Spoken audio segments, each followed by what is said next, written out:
My name is Aaron Cannon, and I am the owner of Ranch and Roost here in Gillette, Wyoming. And I just thought I would show you our operation. Use peanut oil for our frying. It's got a high smoke point. It doesn't transfer flavors. It's good quality oil. Cut our own onions. We make our own flour mixture for our chicken. We use Idaho potatoes, and we hand cut them every day. Go through several hundred pounds every single day of hand cut French fries. And we soak them to get the starch out, and rinse them and drain them and re-soak them, and then we par cook them. Then we let them rest and cool down, and then we cook them to order. We don't hold any French fries. In fact, we really don't hold anything. Pretty much everything we make to order.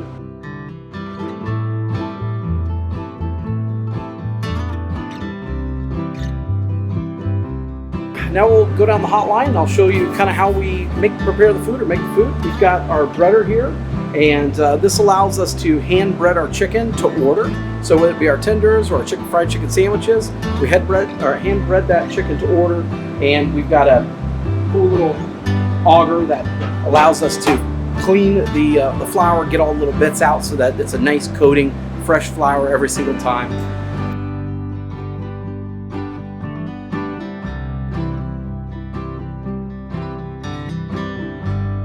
So essentially there are three tiers of burger making.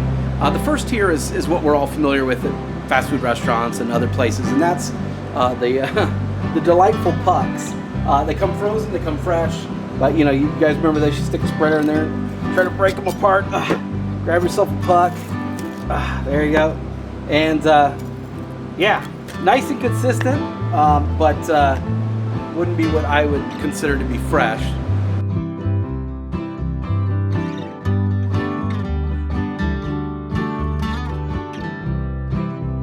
The second tier is that pre-ground beef. Comes usually for restaurants in these 10-pound chubs, long tubes. The beef is ground. Most of the beef comes from out of the country, New Zealand, Australia, South America. Goes into these big companies where they process, oh gosh, just thousands of tons of ground beef every day to be distributed out around the country. Again, better than the pucks, certainly better. I'd rather eat this. I'd rather eat this ground beef than a frozen puck. But still, not wonderful, right? Not local. The money's not staying here in Gillette, or even out in the West, and not super fresh. And then there's us, and that's where you buy your own beef in. You grind it yourself, fresh every single morning.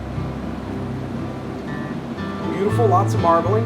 And if you compare it to that, you can see one's homemade and one's been fine ground through a machine, and this is just going to be much juicier, much more wholesome, and your money's going to people that are in your community or in your state or nearby.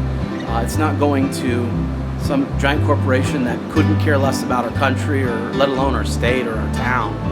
And so that was kind of our Kelly and I's thought. We decided that when we were going to open a restaurant, we were going to try to make something special, something that focused on making the best hamburger possible that we could make, and keeping as much of that money here where it belongs as we could.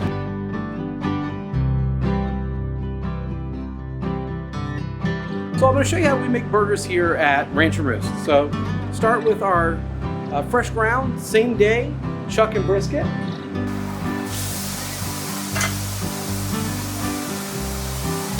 Let the burger weight sit on those. Down pressure is going to give us a nice crispy crust, almost like you get on a steak, but it has wonderful deep flavor, great texture, nice and crispy. It's not soggy or mushy or any of that.